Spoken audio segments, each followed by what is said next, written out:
அண்மை செய்தியாக பார்த்து வருகிறோம். திருப்பத்தூர் மாவட்டம் வாணியம்பாடியில் மர்ம நபர்கள் தேர்தல் பறக்கும் படையினர் வருவதை கண்டதும் பணத்தை வீசியிருந்து சென்றிருக்கிறார்கள். இது தொடர்பான மேலும் விவரங்களை எமது செய்தியாளர் நாகராஜ் வழங்கிட கேட்கலாம். நாகராஜ் வணக்கம், மேலும் விவரம். வணக்கம் பிரியங்கா. வாணியம்பாடியில் தொடரும் வாக்காளர்களுக்கு பணம் பட்டுவாடா செய்த நபர்களை தேர்தல் பறக்கும் படை அதிகாரிகள் கண்டதும் பணத்தை மற்றும் வாக்காளர்கள் பட்டியலை வீசிவிட்டு தொப்பி ஓட்டும் சம்பவங்கள் தொடர்ந்து நேற்று முதல் நடைபெற்று வருகிறது. குறிப்பாக திருப்பத்தூர் மாவட்டம் வாணியம்பாடி அடுத்த வள்ளிப்பட்டு ஊராட்சி திமனூர் பகுதியில் பணம் பட்டுவாடா செய்ததாக புகாரின் பேரில் ஆலங்காயம் வட்டார வளர்ச்சி அலுவலர் கணேசன் தலைமையில் ஆன தேர்தல் பறக்கும் படை அதிகாரிகள் திமனூர் பகுதிக்கு விரைந்து சென்ற போது அங்கு வாக்காளர்களுக்கு பணம் பட்டுவாடா செய்து கொண்டிருந்த நபர்களை தேர்தல் அதிகாரிகள் கண்டதும் பணம் மற்றும் வாக்காளர் பட்டியலை தூக்கி வீசிவிட்டு தப்பியோடுகள்.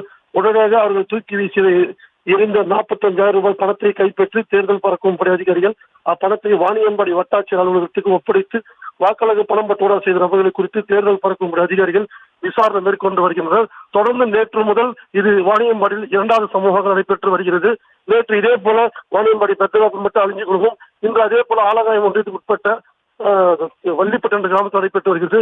தேர்தல் பறக்கும் படைகள் இந்த பணம் பட்டுவாடாவை தடுக்கும் வகையில் ஈடுபட்டு வருகின்றனர். விவரங்களுக்கு நன்றி நாகராஜ். செய்திகளை உடனுக்குடனும் துல்லியமாகவும் தெரிந்து கொள்ள சப்ஸ்கிரைப் பண்ணுங்க.